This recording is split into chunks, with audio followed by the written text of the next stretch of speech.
So it started. Welcome back, welcome back, welcome back. I'm Lisa Blackburn, and this is my YouTube channel for everything I want to talk about science and math.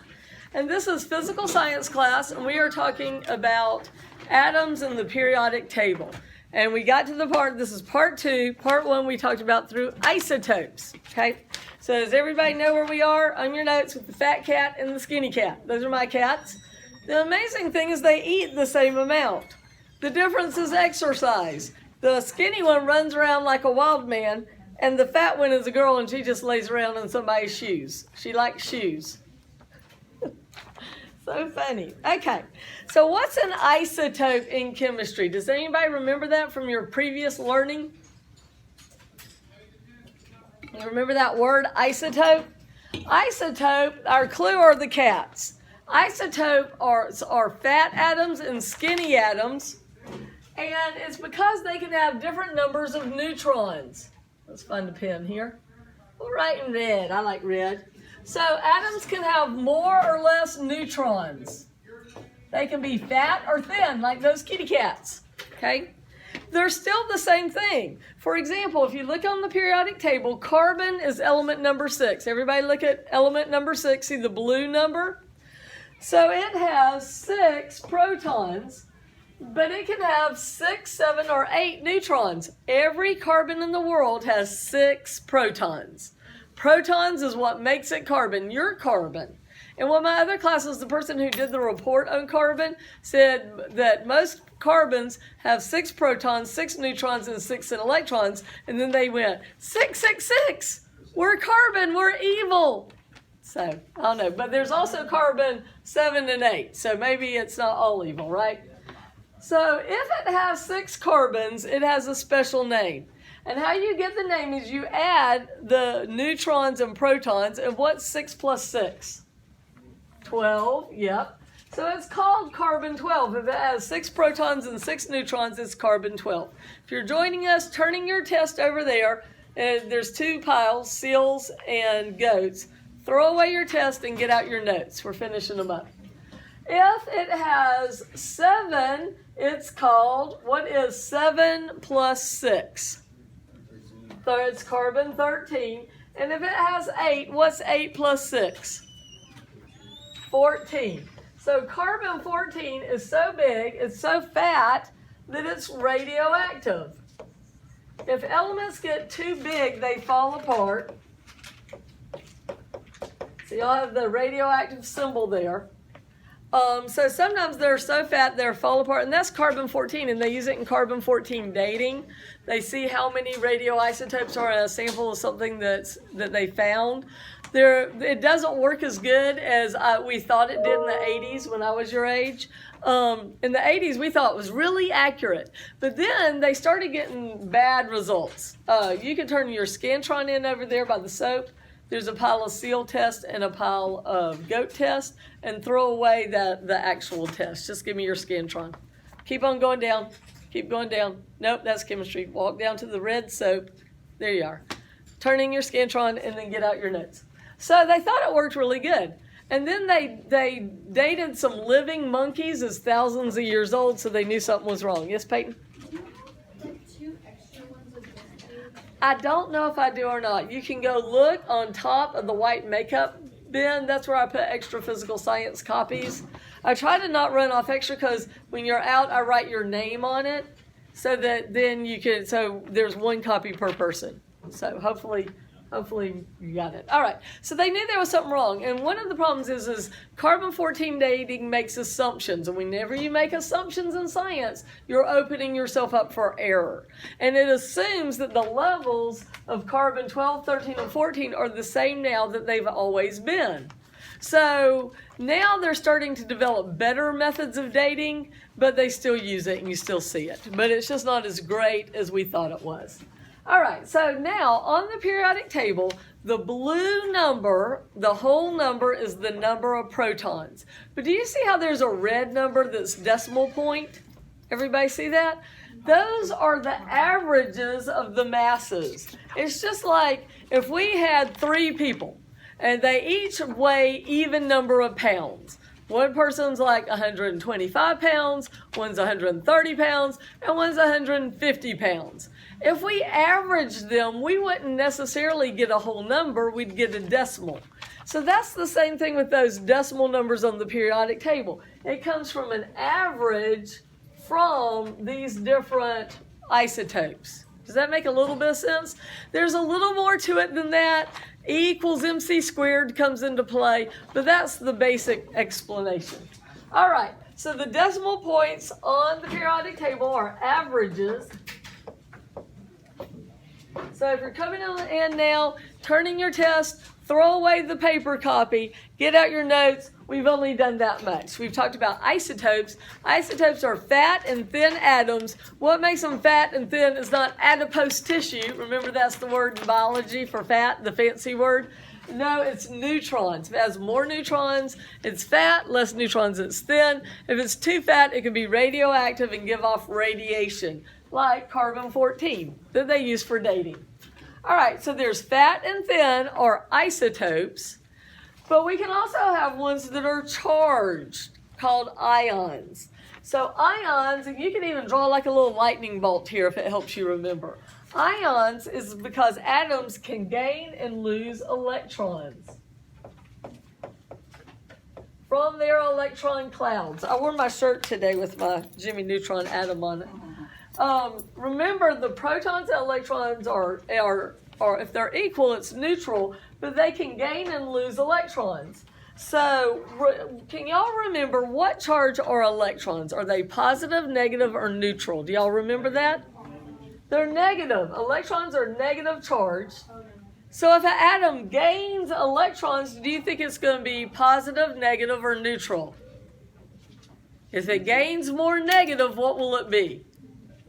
Negative, yes, brilliant. So if it gains electrons, it becomes negatively charged. Now, Miss Olivier says to her, this seems a little backwards. She always says she always has to tell herself it's backwards. So whatever you need to remember it, if they gain electrons, they're negative. All right? How we feel about all that? Good? Okay, Miss Olivier, do you mind rolling the computer up to the next page? It doesn't like it. All right. Was it okay to move that fast, or do we need to come back down some? Anybody need it to come back down some? Ashton, do you need it to come back down some? They need it back down. Go back to ions, I think. Is that good? Is ions good, or do we need to go back even further? Go back even further. Go to isotopes. All right. We'll just wait a second. So this says atoms can have more or less neutrons. You got that one? So you don't need that part?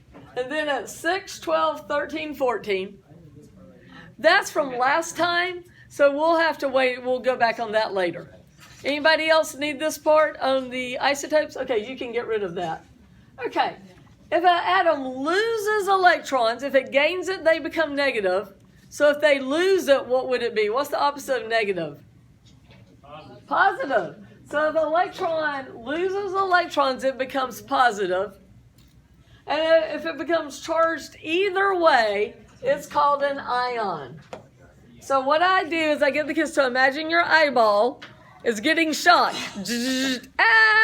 Ions are charged electrons. Can you imagine how bad it'd hurt to get shocked in your eyeball?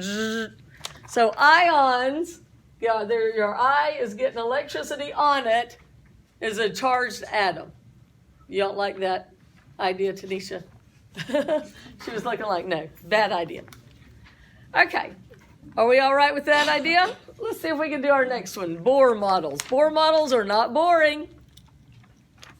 Y'all are a tough crowd, tough crowd. Thank you.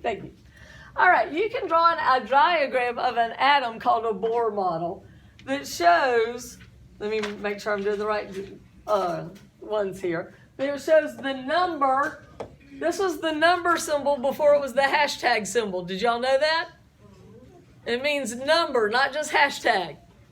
It shows the number of protons and neutrons in the nucleus and the number of electrons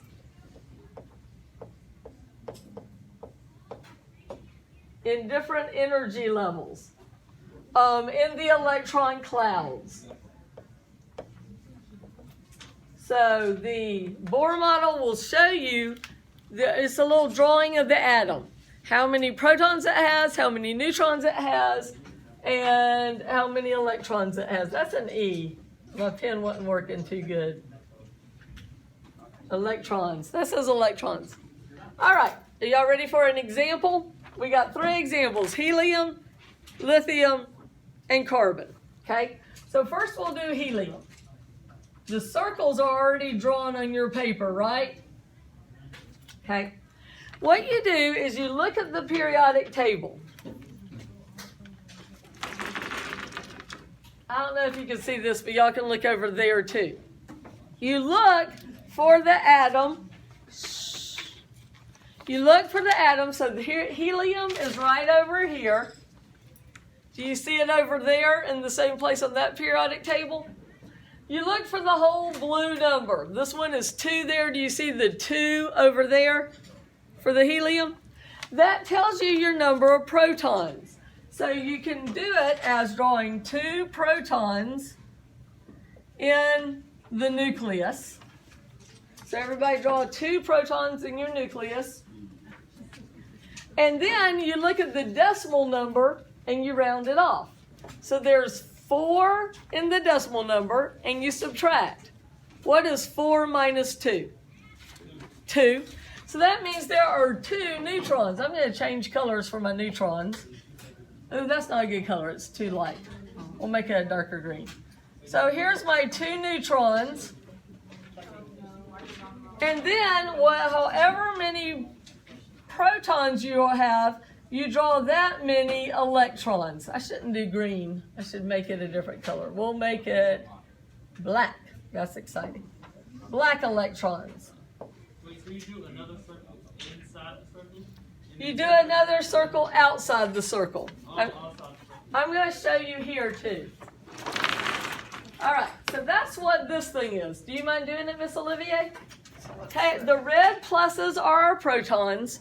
The green little disc are neutrons, and the minus blue ones are the electrons. So Miss Olivier is going to do helium for us. So we have two protons, 2 neutrons, and then she puts 2 electrons. See, you've been wondering all semester what that was, and now you know. It's a Bohr model. All right, how do we feel about that one? You got to do these on the test, so how do you feel about them, all right? Let's try the next one. Let's try lithium. So, looking at the periodic table, lithium is right there, number 3. It's right, oh, I took my periodic table down. It was right over there, number 3. So, how many protons does it get? 3. So, I'm going to draw 3 black protons in mine. Lithium's mass rounds off to 7. See how it's 6.9? Do you see out there it's 6.9? So we round it to 7. What's 7 minus 3? 4. See, this math isn't hard, is it? So I'm going to put my neutrons, I'm going to make them green like Miss Olivier's. So I'm going to put 4 neutrons in here. 1, 2, 3, 4. Now I do my electrons. How many electrons should I put in? Notice how they were the same as the protons. So how many should I put in? 3. This is lithium. Lithium's number 3. So I'm going to put three electrons. Now this is the tricky part. Only 2 go in the first level. See how Miss Olivier's, she's got a second level here? We're going to put another level on ours and draw the electron. 2 go in the first level. 8 go in the second level. Up to 8, but we only have 1. Okay.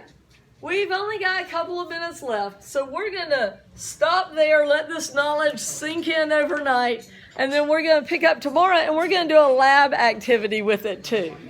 So put away your markers, keep your notes. Miss Olivier, Peyton is missing notes. Like, share, subscribe.